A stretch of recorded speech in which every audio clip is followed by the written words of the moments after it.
Greetings, esteemed listeners, and welcome back to another episode of the Awake Mind Reports. I'm your host, Robert, and if you joined us last week, you'll remember our deep dive into the cosmic confluence of human experience and the enigmatic Akashic Records. It was a journey that defied the boundaries of our earthly realm, touching the very fabric of universal consciousness. From the choices we make to the love that connects us all, each imprinted in a celestial databank. If you haven't watched it yet, you're missing out. Make sure you check out the link to last week's episode in the description below. You won't regret it. But the wheel of curiosity never stops turning, does it? Today we venture further down the labyrinthine corridors of human consciousness. What lies before us is a subject that both baffles the mind and tugs at the heartstrings. A mystery wrapped in a riddle, embellished with enigma. You can't help but feel the electric excitement that accompanies the promise of new discovery. Have you ever been on the verge of a revelation? A sense so palpable that it's almost as if the neurons in your brain are vibrating in harmonious anticipation. That, my dear friends, is where we find ourselves today, on the cusp of yet another awe-inspiring revelation. So settle in. Make yourself comfortable, but not too comfortable, for comfort is the enemy of inquiry. Open your minds and hearts as we sail together into uncharted intellectual waters, guided only by the stars of our innate curiosity and the winds of reasoned dialogue. Let the adventure begin. Shall we? The notion of liminality, this ever-evolving mirage that has captivated the online sphere like a moth to a flame. This concept isn't just today's hot topic, it's an anchor that tethers the primal to the digital, the archaic to the contemporary. Have you ever wondered why this subject of all things seems to so compellingly draw us in? Let's rewind a bit. The roots of the term liminal can be traced back to the hallowed fields of anthropology, a stage where rituals don the cloak of life-altering moments. It's a curious space, one that defies easy categorization. It's almost as if you're caught between stations on a radio dial, static buzzing with the half-tuned sounds of two songs. This nebulous zone, neither here nor there, serves as a conduit between the before and after, eternally mutable and yet stubbornly its own. Now fast forward to the digital age, this era we so nonchalantly refer to as the current year, as if it's almost an inside joke. This so-called current year evokes a kind of ironic resignation. Isn't it fascinating that such flippant acknowledgement reflects our collective sensation that time itself has become liminal? Our current reality, if you could call it that, feels like a painting that won't dry, forever in a state of becoming yet never fully becoming. The digital brushstrokes of social media and memes contribute to this unsettled atmosphere, where each year is as slippery as the next, and time feels, well, out of joint. Imagine just for a moment the notion that time as we experience it, especially post-2012, as some memes would have you believe, is like quicksand. Could we be living in an era that's liminal not just as a quirk, but as a fundamental quality? How curious that a term once reserved for rites of passage of crossing thresholds should now echo in the labyrinthine corridors of YouTube playlists or the eerie artistry of the caretaker. Isn't it odd that liminality, once the essence of personal transformation, is now a shared, almost communal feeling? But let's not be too quick to dismiss this collective pull towards liminality as mere trend. No. This isn't just the internet getting bored, it's far deeper than that. Could it be the whisper of a collective unconscious, suggesting, in its own cryptic way, that we're all in the midst of a transformation, not just as individuals but as a society? What if our seemingly fragmented memories, the places and tunes we feel we've known but can't place, are echoes of something far grander? Now let's consider another peculiar meme, the irony of declaring that the world ended in 2012. It brings forth a tantalizing question. What if we did cross a point of no return and this is what the other side looks like? An era not bound by the conventional flow of past, present, and future, but existing in a state of perpetual transition. A chronotope that's both fragmented and oddly whole. Imagine, just for a moment, strolling through an empty corridor, walls lined with forgotten portraits whose eyes follow you. This isn't merely a setting for a ghost story. It's a liminal space. A corridor between worlds, realities, identities. The significance of this isn't lost on us, especially when a ubiquitous entity like the internet turns its gaze toward it. What a delightful paradox. We're all collectively entranced by something that defies categorization. The music of the caretaker. Have you heard it? Everywhere at the end of time, a soundscape that draws us into the labyrinth of our own consciousness and then fragments it piece by piece. Now that's not mere music, it's an anthropology of the mind. But you see, liminality isn't just a trend or a meme, it's a state of questioning. Are we who we say we are? In the clutches of the endless, we begin to unclasp the familiar. And when we ask, what year is it? It's as if we're grasping for anchors in a sea that recognizes no shores. Speaking of current year, what a charming phrase. It's as if we're collectively poking fun at the idea that time itself is a solid structure when in truth it's a quivering spectrum. And yes, perhaps we do, deep down, believe that reality as we knew it did indeed capsize in 2012, leaving us adrift in a sea of potentialities, navigating without compasses or stars. And if that makes us sailors in a liminal sea, well then let's hoist the sails, shall we? But why is this feeling of liminality amplifying? Technology promised us a village and gave us an archipelago of isolated islands instead.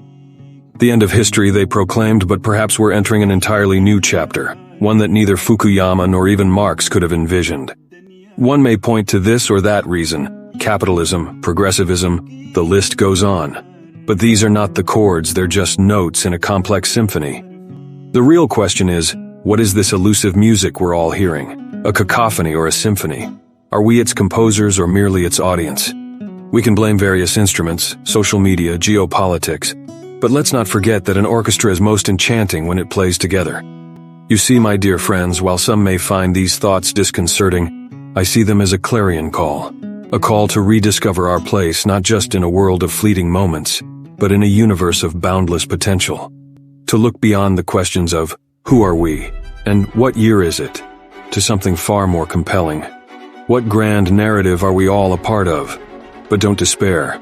As we explore this meandering path, we might stumble upon thorns or even cliffs, but the view could be something extraordinary. Keep your eyes open and your hearts attuned, for the melody of liminality might just be the prelude to a composition so exquisite, it redefines our very essence. And don't mistake this for mere intellectual frolic, it's a solemn quest into what makes us truly human. Sigmund Freud and Carl Jung, giants who towered over the 20th century, shaping our understanding of the murky depths below our waking consciousness.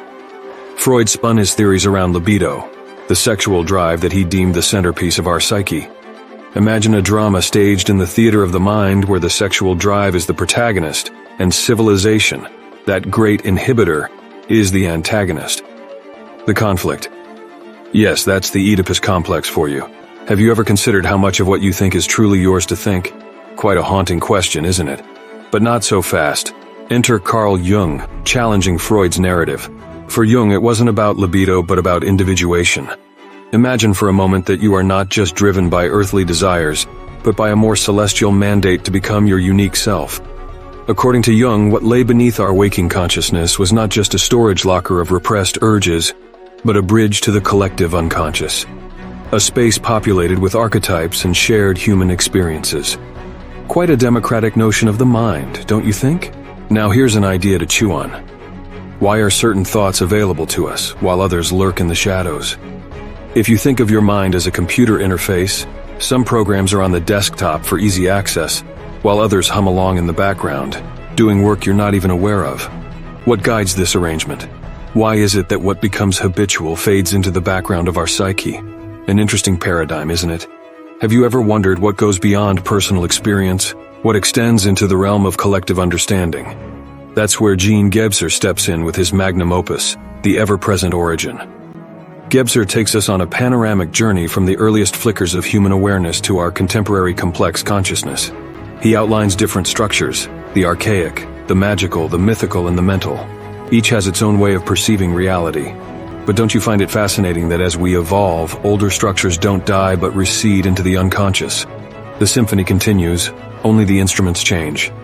Gebser proposes we're on the cusp of a new structure, the integral consciousness structure. If you find this hard to grasp, don't fret. It's like a complex piece of music. It takes a while to understand its intricacies. It's more than an academic proposition. It's an invitation to become aware of the different layers of your own consciousness. Jung warned us, until you make the unconscious conscious, it will direct your life, and you will call it fate. There's a reason we explore the shadowy corners of our psyche. Those dark misanthropic tendencies we'd rather not acknowledge could, like unattended weeds, overgrow and cloud our vision. We venture into the depths not to be consumed by darkness, but to bring light, to exert our agency over the hidden parts of ourselves. So, as we ponder the untrodden landscapes within us, let us also be mindful of the collective journey we're all on. The question isn't just who am I, but who are we? As we make strides in understanding the depths of the individual mind, we also navigate the complex web of collective human experience. It's not a solo but a choir, not a note but a symphony. If we peel back another layer, we find ourselves drifting into a conversation about the very architecture of consciousness. William James, that astute observer of the human condition, once termed it the stream of consciousness. Now, there's a metaphor worth pondering. Have you ever sat by a stream and observed how the water flows, sometimes pooling into eddies, sometimes crashing against rocks, but always in motion? Much like our thoughts, wouldn't you agree? When we talk of consciousness, especially the integral kind that Jaspers introduces us to, we're essentially talking about a more fluid, interconnected stream, one that allows different tributaries of understanding to feed into it. Imagine that instead of merely observing the stream, you could become the water itself, flowing through various landscapes from the personal to the collective, from the archaic to the hypermodern. Fascinating, isn't it? The integral consciousness isn't just a passive archive, it's an active synthesizer. But what does it synthesize? My friends, it's not just data, facts, or figures. It synthesizes experience. What is life if not a series of experiences bundled together like a sheaf of stories? And if you look at your own bundle, you'll find tales of love, ambition, failure, triumph, all sewn together by the thread of consciousness. Quite a patchwork quilt, isn't it? Now let's momentarily don the hat of a neuroscientist. As we understand it, different regions of our brain are responsible for various aspects of our experience. The prefrontal cortex is, let's say, the CEO of your mind, making executive decisions. On the other hand, the amygdala is like that quick-tempered friend who reacts before thinking. The hippocampus, yes, serves as your personal historian, cataloging memories. The integral consciousness would be like a well-oiled council where each member, CEO, historian, and the reactive friend, communicate seamlessly for a well-rounded decision. Imagine just for a moment having such a harmonious board meeting inside your head. Enchanting, isn't it? But why does all this matter? Well, to navigate the complexities of the modern world, we need to draw from all quarters of our experience. We're not just individuals, nor are we merely a collective mass. We're an orchestra, each playing our part but tuned to the same frequency, contributing to the same melody. There's the beauty. Once we understand that, we're not just passive actors on a stage, but playwrights, directors, and performers all rolled into one. So Jaspers' structures of consciousness. It's a topic so full of gems it'd put King Solomon's minds to shame. But let's journey into the depths of something specific, the evolution of these structures and how they influence our contemporary predicament. Imagine the archaic structure where the world and consciousness were not separate entities, but a single continuum. What an elegant tapestry of existence that must have been. Have you ever wondered what it would be like to exist in a state where the boundaries between inside and outside simply fade away? A state preceding language and tool-making, a primordial existence. This unbroken sense of unity, however, was punctuated by the emergence of our oldest ancestors' first tools and languages. This gave rise to the magical structure of consciousness. Mind you, not magic in the Harry Potter sense, though that would be quite something, wouldn't it? But a new awareness that distinguished humans from nature. It's as if we were handed the keys to the kingdom but were suddenly aware of the walls that defined its borders. The moment we could fashion a spear from a stick or utter a word to signify tree, we became both empowered and estranged. We became artists and exiles in the world we used to seamlessly inhabit. And technology? It's as if the magical structure never left us but morphed into modern shapes. Our smartphones, laptops, do we really understand them? Or do they not evoke a sort of modern-day alchemy? It's a reminder that even in our age of rationalism, the magical still lingers, like a sweet note in a complex chord.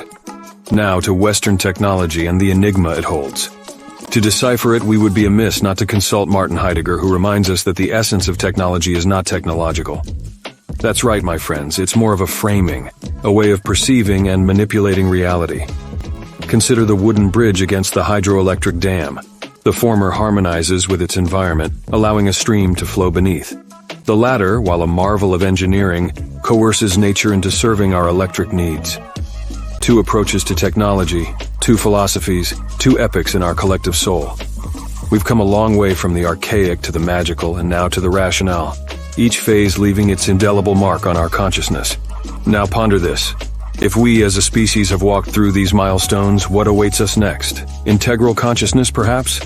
But that's a rabbit hole for another evening, and I suspect the embers are waning low. And now we find ourselves at a curious intersection of the metaphysical and the mundane. You see, a bridge and a dam, both human-made structures, serve as intriguing metaphors to explore profound shifts in our perspectives. Shifts that have cascaded through centuries of Western thought. Intriguing, isn't it? Imagine just for a moment you're walking across a simple wooden bridge. It's a peaceful day. The bridge doesn't just get you across the river, it's a handshake between nature and human aspiration. Now contrast this with a hydroelectric dam, a marvel, isn't it? Yet this dam doesn't just offer a crossing, it manipulates the river, reshapes its purpose and potential. Herein lies an existential crux. We see the river through the dam as standing reserve, a source of untapped potential, ready to be mined and mechanized. Heidegger, that enigmatic philosopher, saw this as a dangerous orientation, one that unworlds things, stripping them of their relationships and transforming them into mere resources, or should I say capital. Have you ever considered the price of this perspective? Let's navigate the labyrinth of thought and take an encounter with Nietzsche, shall we? For him, this reshaping of the world boils down to a most primal urge, the will to power. This will, a ubiquitous thrust in all of life, aims to dominate and control not just rivers or forests, but the world at large. It's an intoxicating concept, pulsating at the core of Western civilization, like the beating heart of a great beast. But wait, what shapes this will to power? Descartes enters the stage with his grand proclamation, Cogito ergo sum, I think therefore I am. On first blush seems like a statement of the obvious, doesn't it? But peel back the layers and what do you find? When Descartes carved himself down to the indubitable fact of his own thinking, he wasn't simply confirming his existence. No, he was isolating the part of him capable of doubt and thus yearning for certainty. And how better to find this certainty than through numbers, through quantification? Descartes dreamed literally of conquering nature through number and measure. A dream whispered into his ear by an angel, no less. Dreams, that other realm of consciousness, should we dismiss them? So let us embrace both the dawn and the dusk, the Cartesian and the Atman, the material and the spiritual. Our story is not of separation but of cycles. Cycles of understanding, cycles of civilizations, and yes, the grand cycle of the celestial. Every thought we think, every tale we tell reverberates in the cosmic dance of existence. Life. What a fascinating enigma you are, and may we never cease to unravel you. After all, ideas are more than abstract constructs. They are living, breathing entities with histories that transcend time and space. Have you ever wondered why it's so easy to separate the I from the world? To see yourself as the actor and the universe as your stage, the Cartesian ego. Descartes, that old French philosopher, ensconced us in a world of binary oppositions. Mind and body, spirit and matter, subject and object. His cogito, I think therefore I am, became the linchpin for Western thought, reducing living beings and even the human body to mere mechanisms, devoid of animacy or agency. Yet the tendrils of this philosophy reached far beyond the realm of individual human experience, shaping even our social and economic systems. The logical heirs to Cartesian dualism are indeed liberal individualism and capitalism. We find ourselves in an era where we view the world as a standing reserve, a treasure chest of resources to be exploited. But this vision is an inheritance, you see, a particular way of looking at the world that wasn't preordained. It's just a chapter in a longer story. Now imagine, just for a moment, another perspective, perhaps one from the Far East. Instead of the Cartesian ego, picture the Hindu concept of Atman, the essential self, seamlessly united with Brahman, the cosmic consciousness. You're not a detached observer, but part of an intricate, interconnected universe. In this understanding, the power dynamics Nietzsche elaborated as the will to power suddenly lose their grounding, don't they? Here, you're not subjugating the world, you're harmonizing with it. But then we come to Oswald Spengler, a most intriguing figure. The Decline of the West, he called his magnum opus, though the original German title suggests not just decline, but a setting, a celestial cosmic descent, akin to the sun sinking beyond the horizon. Spengler saw civilizations as living organisms, each with its unique form language.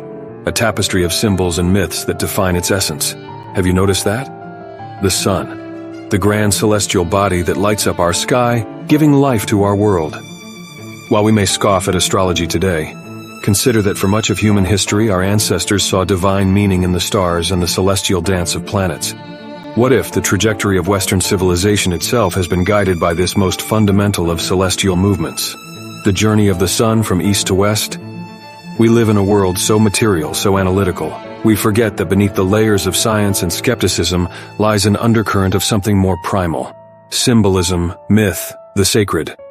Like the ancient notion that the earth swallows the dead or that gods reside in the heavens, we are still driven by archetypes deeply woven into our collective unconscious. It's a refreshing thought, isn't it? To consider that the movement of celestial bodies could be entwined with the narrative of our civilization. It offers a cosmic backdrop to the theater of human history, reminding us that our understanding of the world is always framed by our perspective, by the stories we tell and the myths we live by. You see, the soul and spirit, like celestial counterparts in the sun and moon, have puzzled, captivated, and inspired us across ages and cultures. Have you ever wondered how your very essence is more than a mere biological accident? That's because the narrative, my friends, is far deeper, stretching back into the archaic recesses of human history. The soul, that's our inner sun, isn't it? It is what makes you uniquely you, your personal will, your desires, your longings. Think of it as a flame that burns with the elements of air and fire, transcending even death. The soul is your life's compass, your inner gravity that pulls the diverse aspects of you into one cohesive unity. Imagine for a moment a life without ambition or desire. A dull landscape, isn't it? That's a world without the soul's sunshine. But then there's the spirit. Our moon, our tether to the ancestors, to Mother Earth, to the cyclical tapestry of life and death. It represents the familial, the tribal, the elemental, and is intimately connected with water and blood. While your soul is like a solitary star in the cosmos, your spirit is the ocean, vast, interconnected, and in constant flux. One could even say that it harks back to something more communal, even primordial. Now let's consider the myths that have tried to capture this interplay. Take the Odyssey, for example. Odysseus is sailing across the wine-dark sea, a hero on a quest. Yet the sea embodies the untamed, the spiritual, the lunar forces that threaten to engulf him. Odysseus is both the master and the mariner, both the flame of individualism and a ship sailing in the vast ocean of collective consciousness. Different cultures give different weights to these components, don't they? Ancestor worship in various traditions prioritizes the spirit, the lunar, the tribal, by paying homage to a lineage. And although the solar is often associated with the masculine and the lunar with the feminine, these are not absolutes, merely cultural interpretations, the complexities of human thought. Now, Carl Jaspers, a name some of you might recognize, spoke of the Axial Age, a transformative period in human history that radically redefined our understanding of the soul and spirit. For a moment, picture that ancient era, where early philosophers and prophets were laying the very foundation for what would become the bedrock of human culture and spirituality. The influence of this axial age reverberates even today, shaping how we contemplate the eternal dance between our personal desires and collective identities. So now that we've graced the surface of the soul and the spirit, one might naturally ask, how does this ancient dichotomy navigate through our modern complexities? It's a tantalizing question, is it not? You see, the realm of modern science, with its fascination for quantifiable measurements, often finds itself at odds with these metaphysical inquiries. We live in an age that prides itself on material evidence, and yet, oh yet, the soul and spirit escape the clinician's scalpel, the physicist's equations. Imagine, if you will, trying to quantify love or inspiration. These are dimensions that empirical observation can admire but never fully capture. They're like melodies that can be felt but never touched. So where does that leave us? Are we to abandon this rich cultural vocabulary because it doesn't fit neatly into a spreadsheet or a laboratory test tube? I dare say no. Just because something is intangible does not strip it of its validity. Sometimes the most elusive phenomena provide the deepest insights. Don't you agree? You see, we're entering an age that some refer to as a second axial age, where once again the paradigms are shifting. The world is becoming a global village, a melting pot of cultures, philosophies, and ideologies. And within this new tapestry, the soul and the spirit find renewed significance, albeit draped in different idioms and metaphors. The millennial quest for purpose, the universal appeal of mindfulness, and even the renewed interest in ecology and social justice. They all echo the eternal interplay between the personal and the interpersonal, the soul and the spirit. And now we arrive at the edge of contemporary issues. In a world grappling with inequality, climate change, and existential anxieties, one might ask how the notions of soul and spirit influence our collective action. You see, when you recognize that your spirit is interconnected with everything around you, be it people, creatures, or the earth itself, then the well-being of the other becomes an extension of your own well-being. It's a realization that holds the potential to unite humanity in collective action and empathy. What of the soul, then? The soul injects the why into the equation. It fuels your drive to improve, to achieve, to aspire. It's your soul that shouts, "There must be a better way, and I will find it." Such is the magnetic pull between the soul and the spirit, between aspiration and connection, that continues to propel us forward as individuals and as a species. Let's consider the Axial Age that philosopher Carl Jaspers eloquently spoke of. This was a period of human history, roughly between the 8th and 3rd centuries BCE, where there was a simultaneous emergence of thought and spirituality that fundamentally shaped our world. Think of it, a splendid outburst of human ingenuity sprouting almost simultaneously across different cultures. It's as if humanity experienced a collective aha moment, don't you think? Have you ever wondered why a similar awakening hasn't been observed since? Perhaps we've had our mini axial ages, Renaissance, Enlightenment, and even the advent of the digital age. Yet these seem more like ripples compared to the tidal wave that the axial age represented. That era confronted the relationship between soul and spirit in such a way that it produced revered texts and schools of thought that are still part of our collective consciousness.